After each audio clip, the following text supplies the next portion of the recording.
যেভাবে প্রশ্ন করে গিয়েছিলাম প্রথমবারে, মীরা এসে ধরে ধরে তার দিয়েছে সমাধান। তাহার ওই জবাব শুনে পূর্ণ শান্তি পেয়েছি মনে। তার মধ্যে করতে হবে বিরুদ্ধ আচরণ। সবাই করি বর্ণনা, নইলে তো আর কবিগান হবে না। কবিগান হওয়া দায়। আর আপনারা থাকলে চুপ করে আমরা বলতে পারি খুব করিয়া। এই জন্য বারে বারে নিবেদন জানাই ভক্ত শ্রোতার পাই। কারণ আমি প্রথম প্রশ্ন করেছিলাম, তাই মীরা তোমার কাছে জানতে চাই, তুমি প্রণাম দিলে না কেন ওই মা কালিকার পায়?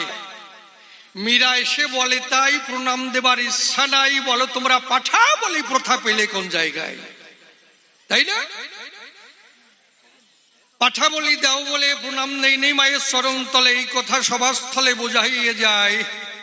কিন্তু আমি চিন্তা করি অন্তরে, বলতে পারো মীরা আমার ধারে, তুমি এত পাঠা দরদি হলে কিসের দায়?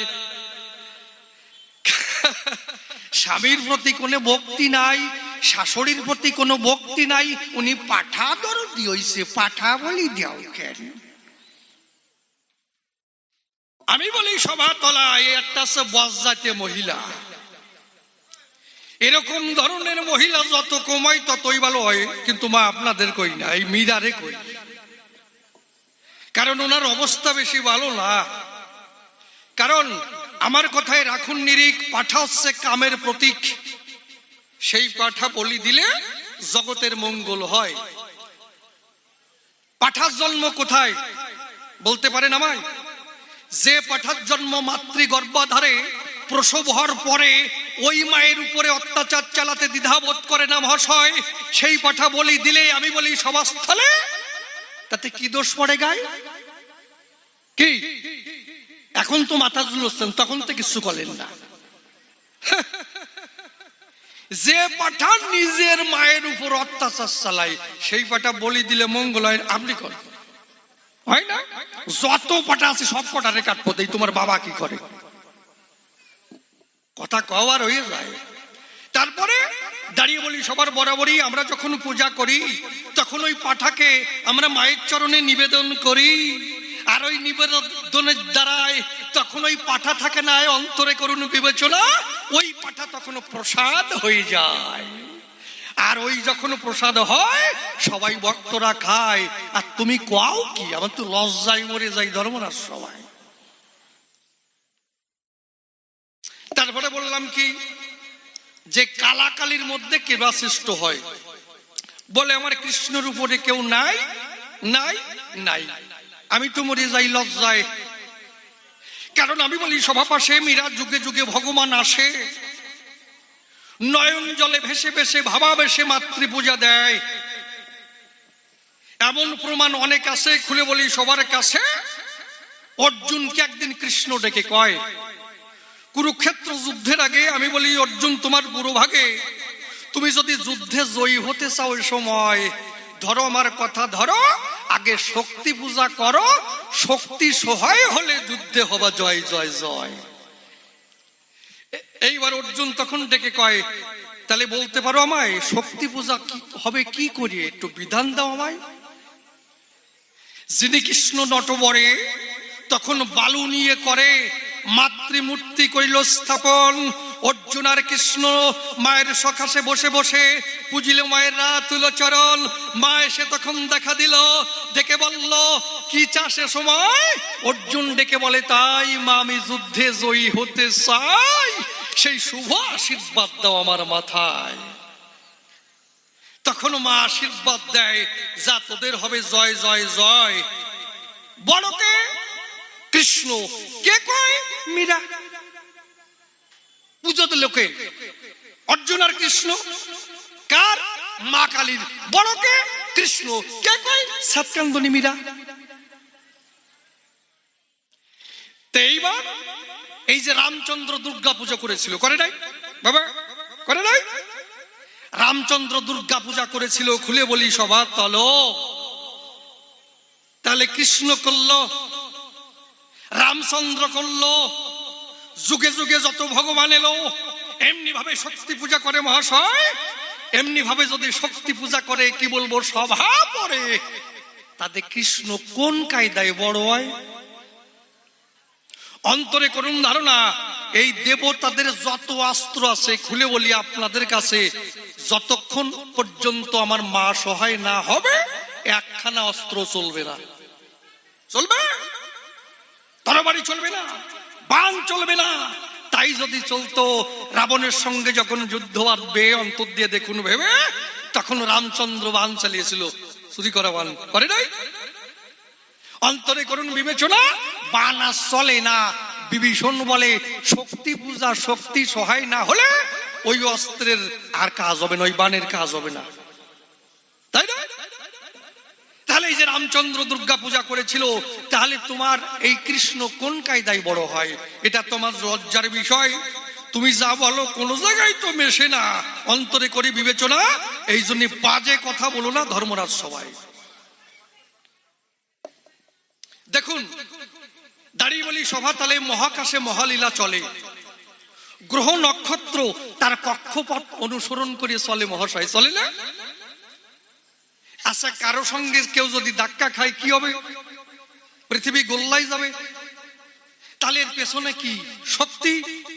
শক্তি চালাচ্ছে, শক্তি চালাচ্ছে বলে খুলে বলি সবার তলে তার কক্ষপথ অনুসরণ করে চলে। তাহলে এর পেছনে কে? শক্তি। কে চালায়? শক্তি। মহাকাশ বড় কে? কৃষ্ণ। কে কয়? মীরাবাই। যদি কই তোমার কৃষ্ণরে জন্মাইছেই আমার মা, যাবা কোন জায়গা? তোমার কৃষ্ণরে জন্মাইছেই আমার মা, তুমি যাবা কোন জায়গায় বলো তো আমায়?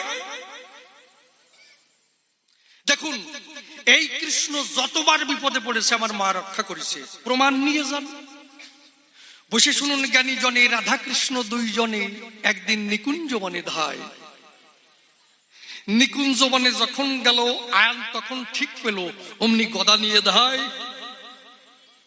আয়ান চিন্তা করে অন্তরে, বনের মধ্যে পেলে দুটো রে, উচিত শিক্ষা দেব সেই জায়গা। আয়ান চলছে রাগে রাগে, আমি বলি সবার পুরো ভাগে। ওই দৃশ্য যখন রাধারানী দেখতে পায়, রাধারানী বলে তাই আর বাঁচার কায়দা নাই, বাঁচাও হে তুমি কৃষ্ণ দয়াময়। বসে শুনুন নর নারী, তখন কি করি? তখন আমার মা কালিকা মূর্তি ধরে, খड्ग ধরে দাঁড়ালো সেই জায়গায়। আয়ান এসে দেখতে পায় কালিকা মূর্তি দেখা যায়, মা মা বলে চরণে টান টান হয়ে গড়াগড়ি খায়। সেদিন যদি আমার মা রক্ষা না করতো, তাহলে এক বাড়িতে কৃষ্ণের মাথা চাড়ি ছাতু ছাতু হয়ে যেত। কি সত্যি না? তাহলে রক্ষা করলো কে? আমার মা। বড় কে? কৃষ্ণ। কে কয়? ওই সৎকান্দনী মীরা। আমি মরে যাই লজ্জায় যে কয় কিনি বসায়। তাহলে তুমি আবার কথা নিও যে প্রত্যেকটা কথা আসলে এই যে কোন রোগে ধরছে আমি ঠিক পাচ্ছি না বাবা। আমি যখন আসলে ঘরে বসে আছি, কয়জন গেছে কাছাকাছি, কয় দাদা একটু রস দেবেন। দেবো, আপনারা কি করেন? দেবো। আমারে মানা করে দেখেন তো আমি না দিয়ে যাই নাকি? কারণ অনেক সময় নিরামিষ নিরামিষ হয়ে যাচ্ছে। কবি গান কিনা এর মধ্যে সব আছে। কারণ মিষ্টান্ন যখন রান্না হয়, কি দেব পরিচয়? তার মধ্যে গোবিন্দভোগ চাল থাকে, দুধের অংশ থাকে, তারপরে আবার চিনি থাকে, এলাচ থাকে, তেজপাতা থাকে। যার দুধের অংশ ভালো হয়, ভালো লাগে অমনি চাটিয়ে খায়। যার তেজপাতা ভালো লাগে একটু চাটা দিয়ে চলে যায়। যা যা দরকার হয় এই মিষ্টর মধ্যে সবই নয়, যার যে টুক ভালো লাগে সেই সেই টুক খায়। কি বাবা সত্যি না? এই যে তুমি যা কথা বলো তা কোনো জায়গায় মেশে না। আমি করি বর্ণনা, এই জন্য বারবার কিন্তু ধিক্কার জানাই তোমায়। তারপরে আমারে প্রশ্ন করিছে না, মনে আছে তো? আগে প্রশ্নটাই সারিয়ে নি। বাবা কি কও? তোমার মা ল্যাংটা কেন? কি বলে নাই? আমার মা হচ্ছে দিক বসনা, বিশ্ব প্রসবিনী মা। এমন কোন বসন নাই যে তাকে আবৃত্ত করতে পারে, বুঝো? আচ্ছা ধরেন আমি ধুতি পরিয়াছি, আন্ডার প্যান্ট পরিয়াছি, কোন একটা সার্প কাজে সে যদি আমার ধুতির তলা দিয়ে আসতে আন্ডার প্যান্টের মধ্যে চলে যায়, কি দেখবে? হাসেন তো, দুঃখের জ্বালা আমার কাশও আসে না। সে কি দেখবে? তা তোমার মতন সার্পকা যারা আমি দিয়ে বলি আমার কাব্যের ধারা, ওইমনি ভাবে ল্যাংটা দেখে তারা। তোমার দেখার চোখ নাই, তোমার মা ল্যাংটা দাঁড়িয়ে বলি সভা তোলাই আসছে বই 1 নম্বরের মজ্জাতে মহিলা।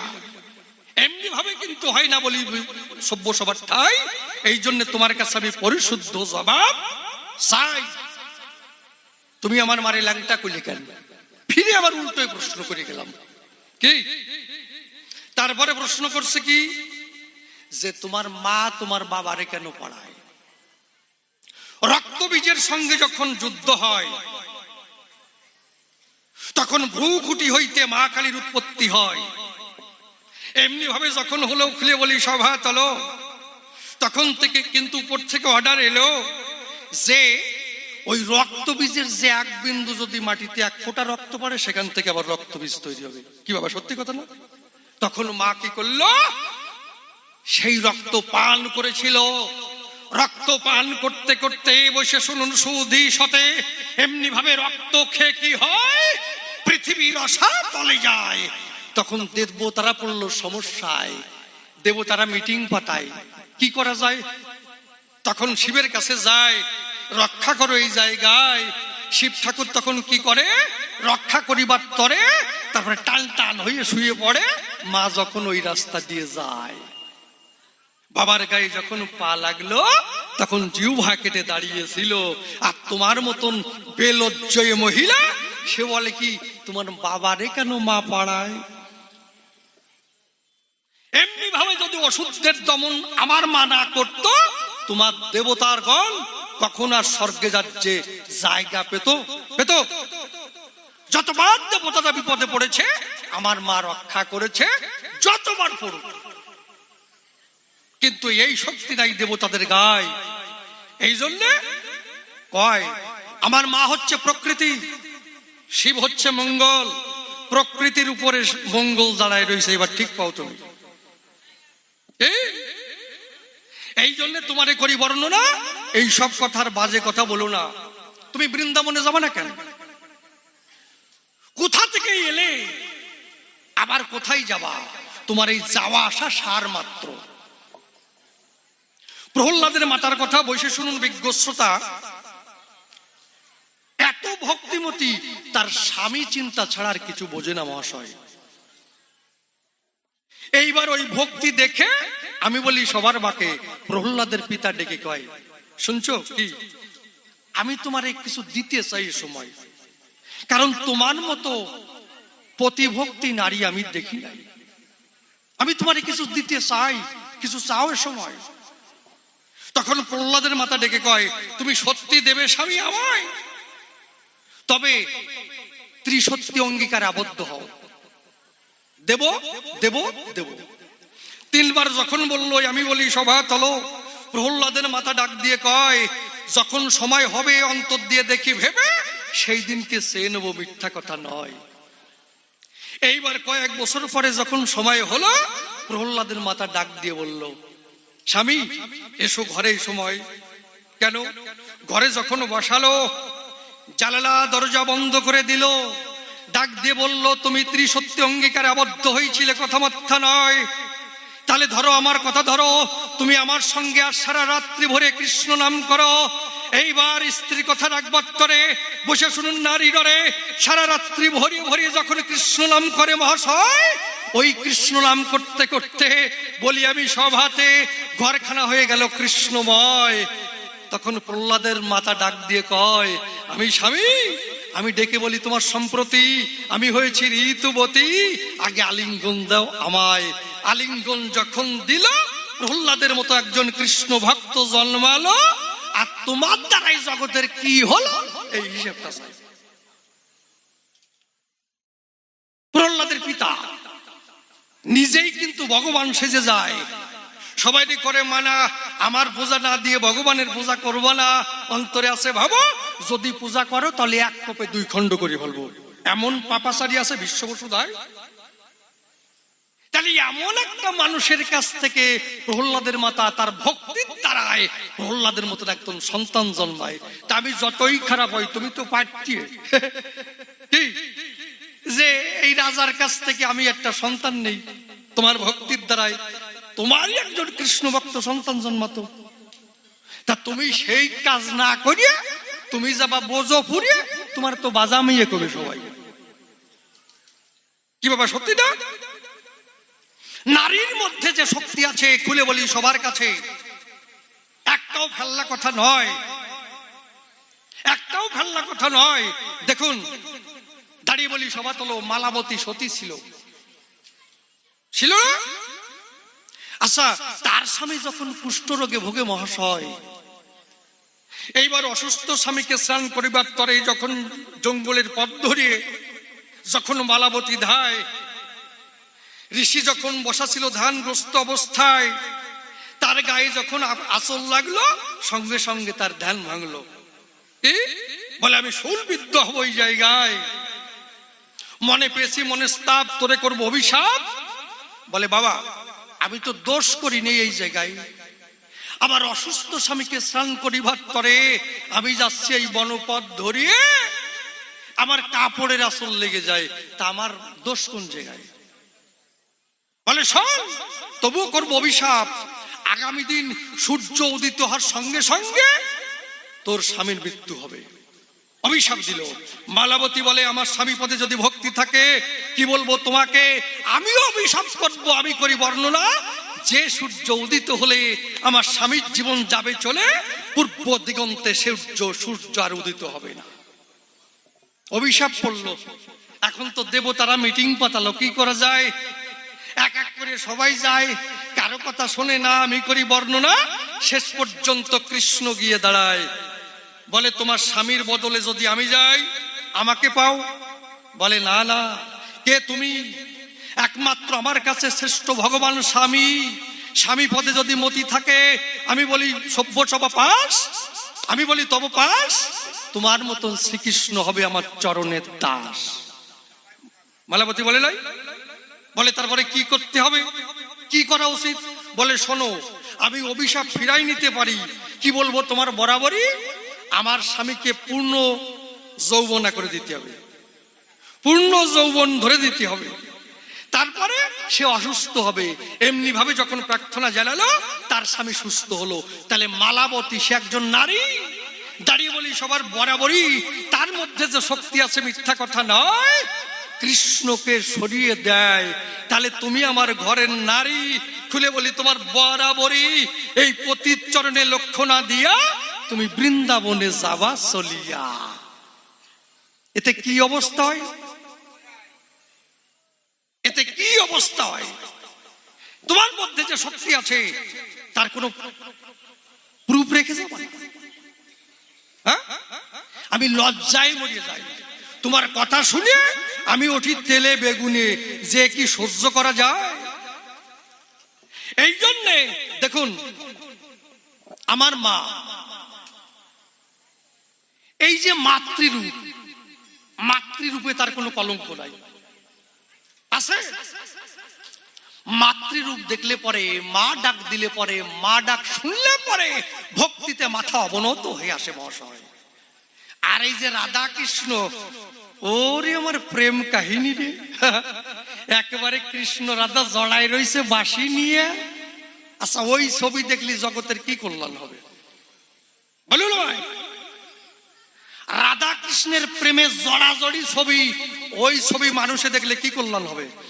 তুমি যে মোবাইলের দোষ দিয়ে গেলিয়া, আমি যদি কই কৃষ্ণ রাধার দোষ, তুমি মোবাইলের দোষ দিলে, তাই না বাবা?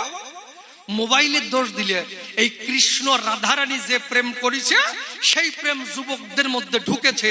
তাই পার্কের কোনায়, স্কুলের কোনায়, কলেজের কোনায়, মশারির কোনায় সব জায়গায় প্রেমের বাজার মিলাই ঠিক গেছে, ছাড়াছাড়ি নাই। যাক, তবে আর বেশি বলে কার্য নয় সভাস্থলে। এইবার করি একখানা গানের আয়োজন। আছেন যত বিজ্ঞস্বতা পালন করে নীরবতা আমার গানের দিকে রাখেন দিয়া মন। ওরে মনের মানুষ,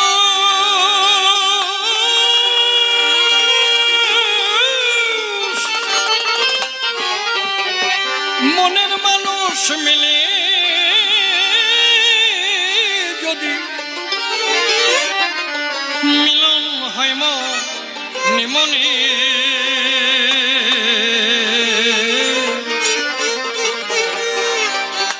ভালোবাসা একবারই হয় জীবনে হয় গো, ভালোবাসা একবারই হয় জীবনে হয় গো, ভালোবাসা একবারই হয় জীবনে।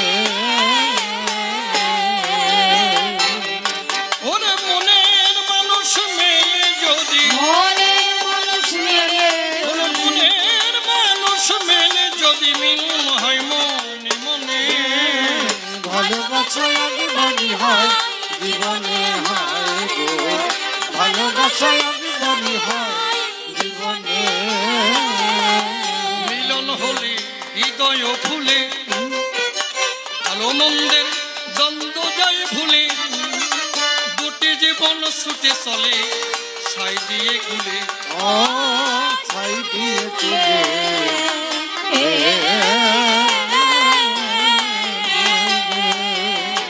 মিলন হলে হৃদয় ফুলে, ভালো মন্দের দ্বন্দ্ব যায় ভুলে, দুটি জীবন ছুটে চলে ছাই দিয়ে কুলে। ও ছাই দিয়ে তুলে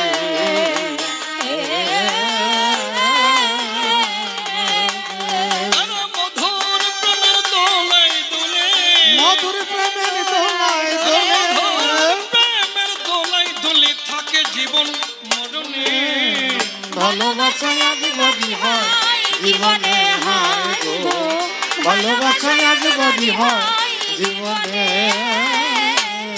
ভালো লাগা ক্ষণিকের তরে, ভালোবাসা হয় যে অন্তরে, ভুলিতে পারে না কেউ তা জীবন ভরে। ও জীবন ভরে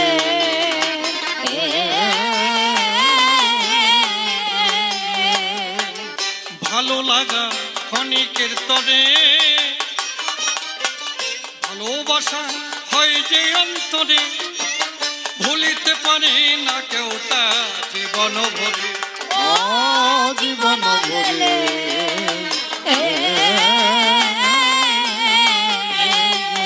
তারা জন্ম আর জন্মান্তরে, জন্ম আর তারা জন্মান্তরে, জন্ম আর জন্মান্তরে থাকে মধু মিলনে, ভালোবাসা একবারই হয় জীবনে হয় গো, ভালোবাসা একবারই হয় জীবনে।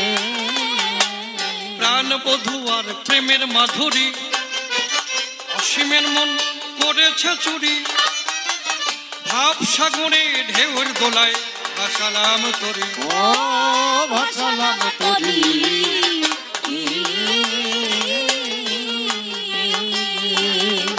প্রাণ বধূ আর প্রেমের মাধুরী, অসীমের মন করেছে চুরি, ভাবসাগরে ঢেউর দোলায় ভাসালাম তরি। ও ভাসালাম তরি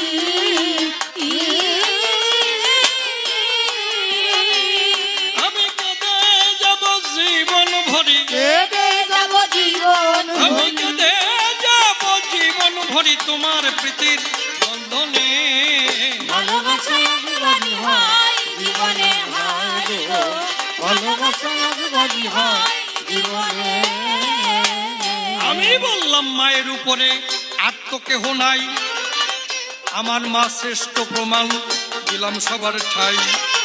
কৃষ্ণরে এই মা জন্মায় মিথ্যা কথা নয়, সেই কথা বলেছি আমি ধর্ম সভায়।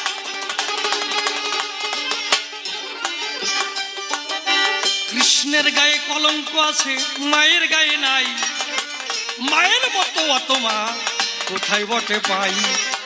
তার তার মতো মায় আমরা যে ডাক শুনতে পাই, ডাক দিয়ে আমরা কতই আনন্দ পাই।